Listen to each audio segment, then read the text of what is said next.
the Van Egmond House from last fall.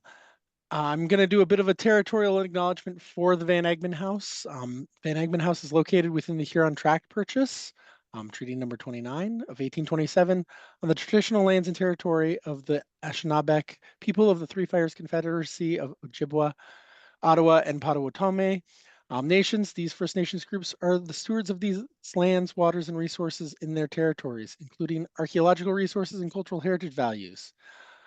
Acknowledging traditional territories shows recognition of and respect for First Nations, both in the past and present. Recognition and respect are essential elements for establishing healthy reciprocal relations and are key to reconciliation. And we are very grateful that we did have an Indigenous community member come out from Chippewas of Kettle and Stony Point when we were doing this. Support for our project was provided by TMHC, who provided a lot of the digging equipment that we needed to do this. The Museum of Ontario Archaeology hosted the space for us to do lab work and has helped out with kind of some of the archival materials, and we'll probably be holding the collections once it's all said and done. They will have the collections from this project held over at Sustainable there at the museum. And of course, the Van Egmond House Foundation, which were welcomed us to come and do the field work on their property. So a bit of an outline. I'm going to just give you a brief overview of kind of what archaeological research looks like in the municipality of Huron East, where the Van Egmond House is located. Just so you have an idea of what we know about the area and why this site is kind of important. A bit about the Huron Tract, an introduction on what the Huron Tract is, how it came to be, and then onto the Van Egmond family, and that interconnection between the Huron Tract and the Van Egmond family is really kind of important to understand why this site has so much cultural heritage value and interest. Its significance, its value comes from that relationship between the Van Egmond family and settlement/colonization of the Huron Tract.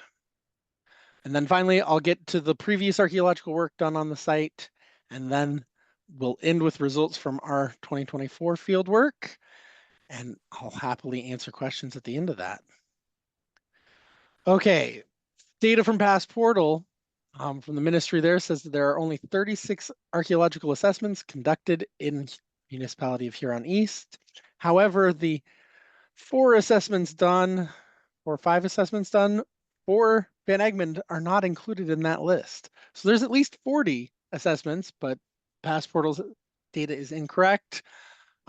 Similarly, there are 419 archaeological assessments in all of Huron County. So Huron East is kind of a bit of a black hole in there.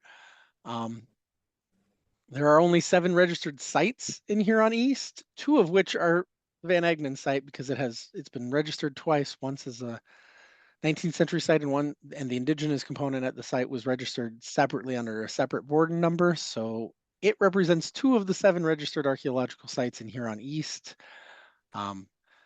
In bigger perspective, there are 212 registered archaeological sites in Huron County. So this is one of those areas where we just don't have a lot of research.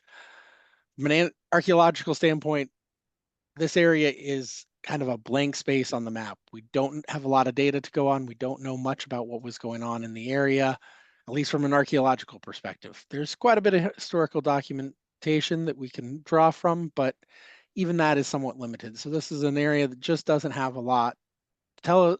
We don't know a lot about its past, kind of both historically and archaeologically.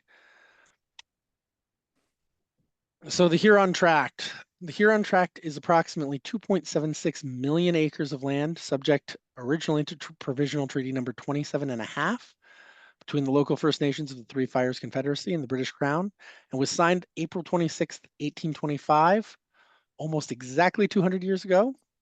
An earlier 1819 agreement was never realized, and for 6 years the territory remained in limbo. The provisional treaty was finally reached as a result of John Galt's intention to form the Canada Company, which required, at the time they were estimating 1 million acres of land. They got about 2.5 million acres of land from the Crown. To sell to prospective settlers, the agreement the treaty was formalized in 1827 through Treaty Number 29. The Canada Company was incorporated in 1824 and was organized by John Galt and a number of wealthy investors who wished to wrest some control from clergy and crown who held reserves amounting to 2/7 of all lands in Upper Canada during the early 19th century. Lands held by the clergy and the crown were considered largely vacant and impeded any sustained settlement efforts in the area and across much of what is now the province of Ontario. Galt's plan, he was not the first, but he was really one of the earliest, was vehemently opposed by the Church of England officials, and its considerable influence prevented the sale of lands held by the church. In May of 1826, the Canada Company purchased, just after that provisional treaty was signed, roughly 2.5 million acres of land from the British Crown for £145,000, nearly half of which was in the Huron Tract. So, though they bought lands outside of the Huron Tract, only about half of it was actually in that 2.76 million acres of the Huron Tract, of the purchase at least. Although the company was not profitable until about the middle of the 19th century, when the population boomed on the Huron Tract and there was a lot of settlement and they sold a lot of land, it is unclear how much profit the Canada Company made off of selling lands in the Huron Tract. That avenue has largely been unexplored. The Canada Company was dissolved in 1953 after making its last land sales in Huron County on the Huron Tract in the Pinery area. So that is kind of a background on the Canada Company and the Huron Tract. I want to point out on here that the Huron Road, which we'll talk about a lot, ran from Guelph over here, kind of zigzagged around, came through to Stratford, up this way all the way to Godric. Similarly, the London Road runs from basically Clinton in here, south all the way to London, which is barely on this map of the Huron Tract. It's kind of off of it, but you can kind of see how it was surveyed, how the lots were laid out, how the concessions were laid out, and where the Van Egmond House is on there. So in 1827, just the year after the Canada Company purchased all that land, William Tiger Dunlop and Milan Burwell were contracted to undertake a preliminary survey for the colonization road into the tract for the Huron Road. After the survey, they met John Galt to found the town of Godric. Galt had sailed from Pentanguishene on the HMS B, which was previously used by Henry Bayfield for survey purposes. He was accompanied by William Dixon, the son of a member of the Upper Canadian Legislative Assembly, and John Brant, the youngest son of Tyendinaga, otherwise known as Joseph Brant. The HMS B encountered a fierce storm during the journey that forced the passengers and crew to shelter on a deserted island. Galt's diary entries indicate that there was an Indigenous encampment at the mouth of the river, which is now the Maitland River, where the surveyors met Galt. And we're conducting trade and interacting there right at the mouth of the Maitland River. The official survey for what would become the Huron Road was carried out by John MacDonald from 1828 to 1829, which was immediately followed by the survey of the London Road. These dates do end up being relatively important because you'll see a lot happen in a very short period of time. And it's important to note how quickly all of this took place after that land purchase. As MacDonald approached the Wilberforce settlement, which is now Lucan, black settlers worked with MacDonald to survey the area that had very recently been settled. They had arrived in that area in 1829, so this was kind of at the end of his survey of the London Road. He ended up with help there. So this is part of that whole process, the two main roads to open up the land for settlement. MacDonald was responsible for surveying the vast majority of the townships in the Huron Tract for the Canada Company, with the major exception being Godric Township.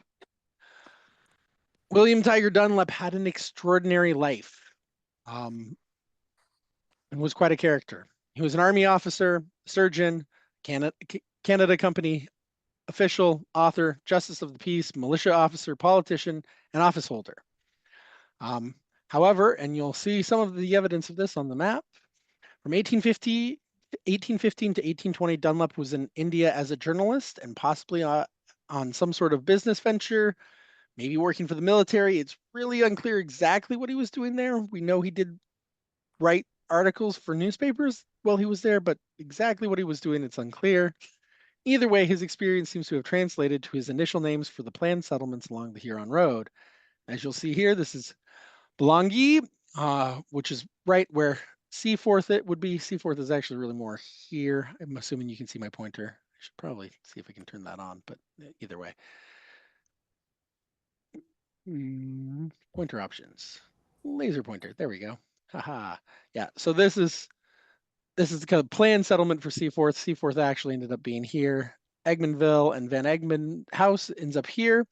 It's interesting to note that it looks like there might be some buildings drawn on this map here by McDonald. This map was produced in 1830, so tells you something. I'm not sure what's exactly going on with those buildings there.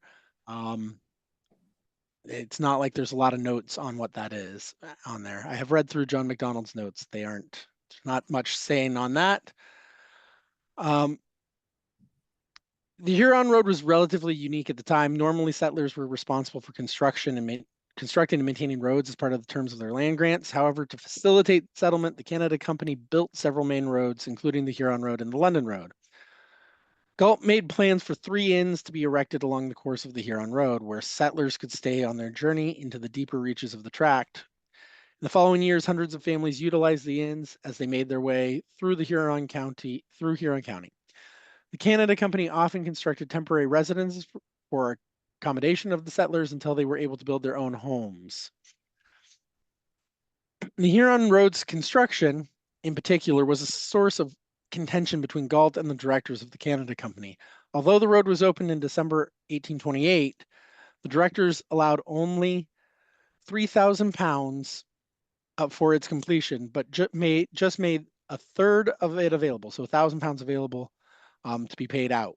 Workers were therefore paid in land, but even with payment in land, the Huron Road, when it was completed, was a barely passable track through the wilderness and cost twice as much as was anticipated. After a series of political gaffes, accounting problems, and his own prickly personality, Galt was unceremoniously dismissed from the company in January 1829. He was replaced by Thomas Mercer Jones, whom the directors appointed company commissioner. Okay, on to the Van Egmonds. Colonel Anthony von Egmond was quite a character. He was born in the Netherlands. I'm not going to try and pronounce his birth name on March 10th, 1775. In the 1790s, he was involved in some sort of criminal activity and he fled the Netherlands to Germany. There's quite a solid record of the warrant out for his arrest. They were trying to extradite him from Germany for his crimes. We're not sure exactly what happened, but he made a deliberate attempt at that point to also conceal his original identity. And to go along with that, there's a lot of made up stories about what he did in kind of the early 1800s. One of them that's out there on a lot of things, and including on the sign here at the cemetery, is that he was wounded at the Battle of Waterloo. He also did not march with Napoleon to Moscow, and even his descent from the Van Egmond family is invented. The last Baron of Van Egmond died childless decades before he was born, like 1670 something or other. It was all, he made it all up. It was not real. It didn't happen. These are stories that got passed on and made it into a lot of history books, and it's fascinating the research that went into somebody else, not me, figuring out that this was all just false. He made it up. He married Marie Suzanne Elizabeth Dietz in Mance in 1808, and their first son, Constantine, was born shortly thereafter. They ended up having 5 sons and 3 daughters. What they were doing between 1808 and 1819 is really unknown. We don't have a lot of records on it. Um, Anyways, they traveled from Amsterdam in 1819 via to Liverpool to Philadelphia and continued on to Indiana County, Pennsylvania, where they were stayed until around 1827 when they moved to Upper Canada, which was a pretty common thing around that time. For a lot of people moving from that part of Pennsylvania into the area around Waterloo, particularly people of German descent. And he came there, whether he purchased land or rented land, it's still also a little unclear in the records. But he met John Galt in Guelph basically right away, and they hit it off. They became good friends, um, and he ended up being the perfect person to end up being the contractor to build the Huron Road. He ended up being one of the first settlers on the Huron Tract. And by Christmas 1828, so remember that the survey of the Huron Road started in 1828. The John McDonald's blazing of the trail for it and survey for the road started in 1828. By later that year, Van Egmond had built a cabin and cleared enough land to move his entire family out to the Huron Tract. Um, and this is where that's his cabin here on the map. I wish I could tell you what that said. Um, but that is his cabin on his property out on Huron Tract. Um, Van Egmond and his son were contracted to build the portion of the Huron Road from Wilmot Township to Godric and were given 3 years to complete the task. However, the directors of the Canada Company um, made only a third of the money, £1,000 available. Van Egmond and other workers were instead paid in land. Van Egmond was specifically paid a third in cash, was supposed to be paid a third in cash and the rest in land. He became the largest landowner in the Huron Tract, possessing over 13,000 acres of property. Part of the agreement between Van Egmond and Galt was to have 3 other inns besides his kind of cabin that he ran as an inn initially, built at 20-mile intervals along the new road. The men chosen for those to run those inns were Freifogel, Seebach, and Helmer. Helmer later became Van Egmond's son-in-law. Um, but Van Egmond was never paid the money that he was supposed to get in actual cash. Part of why Galt liked him was because he had done fairly well for himself in Pennsylvania in some sense and came to Canada with a large amount of wealth that he could invest in doing uh, this project that he was also keen with Galt to create the settlement road and really encourage settlement in the area. So they got along really well. He also got along really well with William Tiger Dunlop, who was up in Godric and settled up in Godric. Um, Dunlop stayed with Van Egmond while his house was being built in Godric. So he was a frequent visitor and frequent guest of Van Egmond's.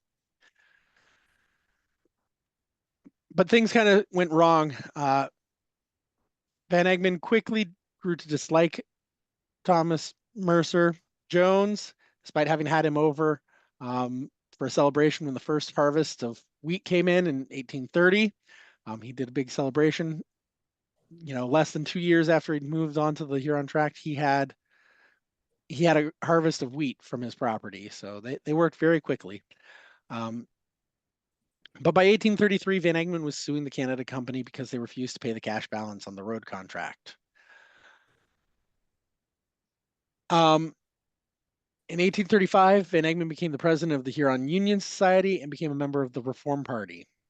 In 1835 and 1836, he contested the elections and was unsuccessful against the Tory Party candidate Graham Dunlop, who was William Tiger Dunlop's brother.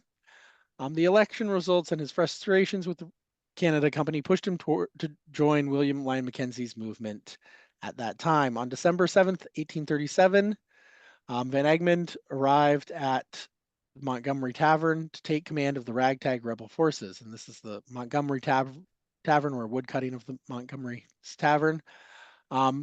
And Egmond was captured and incarcerated in Toronto's Don Jail, where he became seriously ill and died less than a month later in a Toronto hospital on January 5th, 1838. At which point, the government confiscated all of his property except for the farm on which his wife still lived.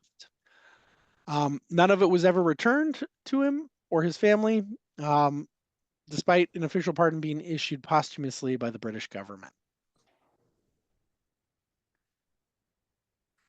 So now let's get to um, Constant, Constantin, depending on which records you're looking at.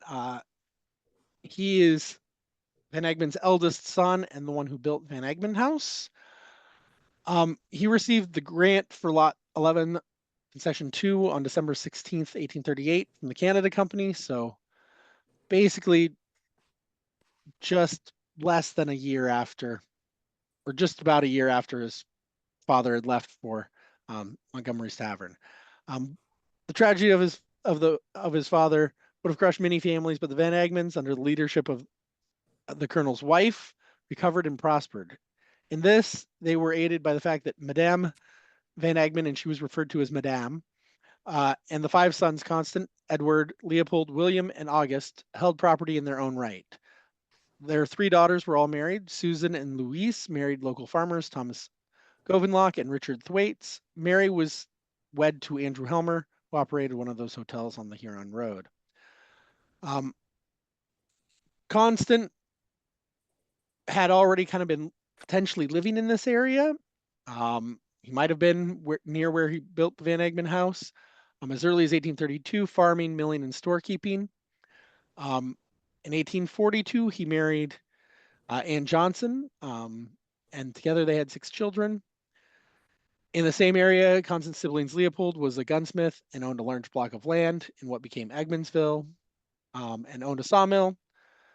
The Van Egmond House, where we went for the property, that for the project was built by Constant in 1846. Constance's youngest sibling, August, started a woolen and carding mill in 1854, turned it into a steam-powered 3-story mill in 1866, but that was destroyed by fire in 1883. This is a photo. This is, I think, the earliest photo I could find with the Van Egmond House in it. This is Van Egmond House here. Um, this is the river, the Bayfield River here, coming up, and so that's the earliest photo I could find of the house. Not that I can tell much about the house, but that is the house there. This is the plan. 232. Van Egmond's house is right here. You can see the big mill pond, how close it was, and this is the plan of lots for the village of Egmondville that Constant registered. Um, the family's success attracted other businesses, and for many years, Egmondville pottery operated across the river from the Van Egmond House. Remnants of that operation have been uncovered and identified archaeologically. Don't have the report on that, so I don't know too much about it, but it is found somewhere across the river over here. Madame Van Egmond lived until 1874 and was buried beside her husband in the Egmondville Cemetery, located immediately behind Constance's house. So this is the cemetery. It was much smaller at this point in time than it is today, uh, but she was buried there. During the last 14 years of her life, she had retired to her bed, although there was no evidence of any physical or mental impairment was ever suggested. Um, from this location, she continued to direct and advise her sons. Despite the odd circumstances, there is no record of discord between Madame and her daughter-in-law, Anne Johnston, or for that matter, in any of her dealings with her sons. Rather remarkable tribute to a remarkable woman that there's nothing bad said about her. Um, during his life, Constant held the positions of town clerk, district commissioner, magistrate, commissioner of the Queen's Bench, and lieutenant colonel of the militia. He was an important figure in town, as were most of his siblings. This previous slide, this is his August's woolen mill and house in Egmondville, slash Seaforth, a little bit north of Van Egmond House. So kind of see a similar house. It's not Van Egmond House, but it's similar, and this is his younger brother's house there. Just adding that in there. Um, where was I? By his twilight years, Constant had sold most of the land adjoining the town of Seaforth, receiving $100 an acre for it. He lived at the Van Egmond House and retained an orchard and a few acres of land, roughly 3 acres, um, and lived a life of ease. Additional land was granted to Egmondville United Church in 1944 and 45 by J. Earl Van Egmond, the last Van Egmond to reside in Van Egmond House. J. Earl Van Egmond sold the property for $6,000 in 1949 to William Duke. Passed through several people before it was sold to Florence B. Smith by Florence B. Smith to the Van Egmond Foundation on May 19th, 1972 for $14,000. So in 1971, a group of local citizens, in recognition of the heritage value represented by the Van Egmond estate, got together to try and save the house from being demolished. It had kind of fallen in disrepair after it was sold by Earl. Uh, the group became the Egmond Foundation and were provincially incorporated under the Charitable Corporations Act on January 28th, 1972. The group soon began an ambitious program to restore the property and ensure the house was structurally safe, halt further deterioration of its fabric, and eventually open a museum tourist attraction that could also function as a center for community groups. The property was designated under Part 4 of the Ontario Heritage Act in 1977. During the restoration process, they unexpectedly exposed the original porch foundations along with other archaeological materials in 1979. Bill Fox, at the time regional archaeologist for southwestern Ontario with the Ministry of Culture and Recreation, now the MCM, excavated a test unit to provide further context for the recovered archaeological materials. Mitigative archaeological assessments immediately followed and were conducted by the Museum of Indian Archaeology as it was known then. Now it's the Museum of Ontario Archaeology. The front porch area was excavated in 1979 and 1980. Additional excavations were conducted later in 1980 on the western side of the house adjacent to the kitchen, which is this building here. This is the part of the house, the kitchen out the back. This is the front of the house. So, come on, switch sides. Here we go. So this is, oh, we went too far. There we go. These excavations done in kind of 1980 mainly uncovered the remains of paths, privy, a smokehouse, and the possible remains of the carriage house. The autumn 1980 excavations also included a volunteer crew from of 33 grade 13 students from the Seaforth District High School, supervised by staff from the Museum of Indian Archaeology. So you can see here's the kind of remains of what's thought to be part of the remains of the carriage house, kind of coming through here. This is the privy, and this is the smokehouse. This is a later cistern that was brought in, and that you can kind of see that off of the kitchen there. This is what they found when they did those diggings. The possible remains of the carriage house's wooden sill plates were discovered, which is what you're seeing here. Poor preservation and their high fragmentary nature did not allow the designation of it being the carriage house to go unchallenged. However, I changed photos here, slides a little bit. This is one of the photos I was able to get from the Van Egmond Foundation, and this shows the original carriage house right here next to the kitchen. So you can kind of see that it is in that position and it is right about where it's supposed to be. This is a photo from sometime before 1896 is all I know. I can't be more specific, but that is as much as I know is it's pre-1896 because the carriage house was torn down in 1896 from the way the records show. So I know that this was gone by then, but this is, so sometime right around that time. But I'll go back to where I was. Nope, too far. Sometimes it's a little slow on this. Yep, the remains that they found could only be identified as poplar, maybe cedar. Since the archaeological evidence was, I said that already. So what they did, because the archaeological evidence was ambiguous, they found they had copies of two period photographs plus a set of architect's drawings were sent to the Engineering and Architectural Branch of Parks Canada, Department of the Environment, in an attempt to extrapolate by photogrammatic reverse perspective the dimensions of this outbuilding that I showed you in the photo. The results of this experiment, according to the reports, were expected to be back by mid-February 1981. They were never published. And I've checked around museum and they do not have those results anywhere. I don't have the photos from it either. I would really like those photos. I would really like to know those results. So if anybody knows something about it, it'd be great to have that. They also had the remains of 3 brick-lined paths in there, a large outhouse that was divided into 2 men on one side, women on the other. Further away from the structure was a smaller structure, the smokehouse. The carriage house was removed by 1896. The other thing they found while doing these excavations here at the back was a bifacially worked stone scraper and 2 pieces of chipping detritus, all of Onondaga Church. And they were recovered during the fall of 1980 when the students were out working there.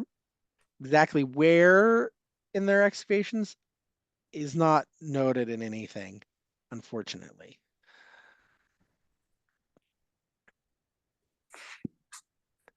Okay, so what did they find? Well, the first thing to note is that they found 310 recent objects or materials during the excavations between 1979 and 1980. Um, they also found quite a few ceramics. 40% of what they found were ceramic shards. A lot of glass, a lot of building hardware and materials, a lot of miscellaneous objects, floral and faunal samples, and recent objects and materials in there. So this is their total 5,714 artifacts or objects. Here are some examples of it. Some of the ceramics, bone handle for something, a clay marble, spoon, and a glass jar stopper, as well as a couple of buttons. Um, just kind of keep it in mind. These are the excavations. These are the front porch excavations. This is the test unit or this area here is the test unit that was done by Bill Fox. These were the front porch, and these are the excavations they did out back. They note that there was some sort of subsurface feature here indicated by a soil probe. It was never investigated, so I can't tell you what that ended up being. It's unfortunately now covered by the new carriage house. Oh, I forgot to mention the other stuff. So I wanted to mention in here, supervisors for that fall 1980 excavations included Robert Mayer, Janet Derbyshire, Mike Lipowski, John McDonald, and Dave Smith. Scarlett Janusis worked on washing, cataloging, and curating the artifacts. Rudy Fecto identified all the archaeobotanical samples. Chris Borgel provided expert advice on the possible interpretations of the architectural features. Other participants on this project included Tom Arnold, Alex von Gernert, Terry Lumsden, Andrew Mitchell, and Bob Pierce, Walter Arms, Paul Carroll, Marilyn Cornies, Pat Van Dyke, Dr. Bill Finlayson, Terry and Grace Hussey, Marilyn John, Vivian, Marilyn John, Vivian Noonham, Rob, Deb, and Marna Pill, and Dana Polton. So we had some members and people that we all probably recognize and know were out on this project for the museum. It was quite a community project when they went out and did it. It's part of what encouraged us to go out and do this as well, is that this was also previously done as a big kind of community project and not just kind of an academic or commercial project.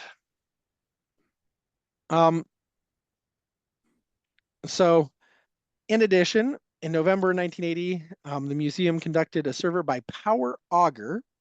It's a little bit interesting. Shovel and trowel at 2-meter intervals along the center line for a sewer line that was to run through it, through the property right here. The test pits along the corridor were completely sterile, according to their results. I'm not sure if that had to do with the power auger or not. But well, test pits in the area of some known outbuildings and covered some 19th century materials. So some of these were positive over here by a bit of foundation they found. So you can see some positive test pits there. These artifacts were apparently left in situ to facilitate future investigations, which is an interesting plan. Finally, in 1982, the museum came back one last time because they were working on the sidewalk and fortuitously discovered a cobble and split flagstone sidewalk immediately beneath the poured concrete sidewalk. It was that was the labor for that assessment was donated by the museum staff and from local Seaforth 1981-82 Katamavik project. The assessment determined that the original sidewalk consisted of cobbles and split flagstones dry laid into a prepared matrix of coarse sand and gravel. No artifacts were recovered. Based on the initial archaeological excavations at the front porch, the Van Egmond estate was registered as AJHI4, board number, a 19th century archaeological site associated with the Van Egmond family. The indigenous materials were registered as AJHI10 following the 1980 excavations. Following the 1980s excavations, no further assessment was recommended in their reports for the site, but those recommendations did not carry over with updates to standards and guidelines, which is also part of what led to our work. We're getting there. So in October of last fall, we went out and we did a stage 2 test pit assessment of the entire property, excluding 20 or so meters closest to the cemetery. Basically from where that sewer line is over to the cemetery, we didn't want to mess with that area. But from the sewer line, basically east, we surveyed the entire property at 5-meter intervals. And we had a lot of positive test pits. We had a lot of great volunteers out there. And that's just some of what it was like on this beautiful, like it was the best day. It was so perfect. The temperature was lovely. The sun was shining. It was so lovely out there that day. Couldn't ask for better weather to be doing archaeology. So what did we find? Well, we ended up with a grand total of 351 objects. I'm not going to necessarily call them all artifacts because quite a few of them are not 19th century. This is a selection of our not 19th century artifacts in there, as well as this 1-cent coin from 1946, which was kind of an exciting find. We do have a rubber button. All buttons made of rubber had to be stamped with the same thing. So this is not a diagnostic one. And we have some refined white earthenware ceramics in here that are kind of typical of the 19th century and some of our most diagnostic 19th century materials. So this is what our test pits look like and what you can see on there. We did have some sort of foundational remains here. From best I can tell, from looking at the records, this was a garage that was built sometime around 1920 and demolished when Earl Van Egmond sold the property around 1950. So it was there a very short period of time, but it was a vehicle garage and they had a driveway coming up off of the street here to get to it. It's visible in aerial photographs. But what I've done here is I have taken all of our positive test pits and I have broken out the artifacts by 19th century artifacts that are diagnostically 19th century, undiagnostic artifacts, and artifacts that are diagnostically modern. So you can kind of see how it's just spread out a lot. It's spread out all over the place. There's a lot of undiagnostic stuff everywhere. There's not a lot of empty spaces in here. And there's not a lot that are just modern material or just 19th century. And when you see these 19th century, you'll see that that doesn't necessarily mean there was a lot of artifacts in there. I have another slide in here. Um, Oftentimes, the reason why this might be all 19th century is it was one artifact. Um, or and it same with this one is it's one artifact or object. So you're looking at ones that these are just positive test pits without the numbers to go with these percentages on here. But this tells you kind of gives you an idea of how much that 19th century material dominated where it was coming up positive. Here are our positive test pits that had refined white earthenware. And you can see there's not a lot of it, but it is all spread out throughout the property with a couple sherds. It's very fragmentary. What this is kind of telling me is that this is a property that's been lived on for 200 years. The ground's been turned up a lot, and stuff has been kind of trampled and broken up a lot and just kind of spread out across the property. Not a lot of integrity or intact kind of cultural deposits that are clearly, this is the 19th century stuff where we can really pull something out of the context. This is just a spread of material mixed throughout the 200 years that property's been lived on, at least recently lived on. That is the major results of the project is that that's what we kind of had. I did have a slide in there that kind of had our, yeah, these are, I can show you this again where you have what we actually recovered.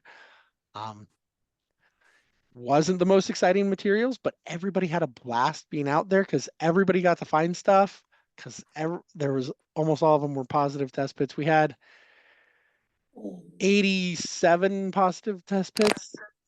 So there were a lot of positive test pits and everybody had the opportunity to handle some materials and look at stuff and ask questions. And as an outreach and education project, this was perfect.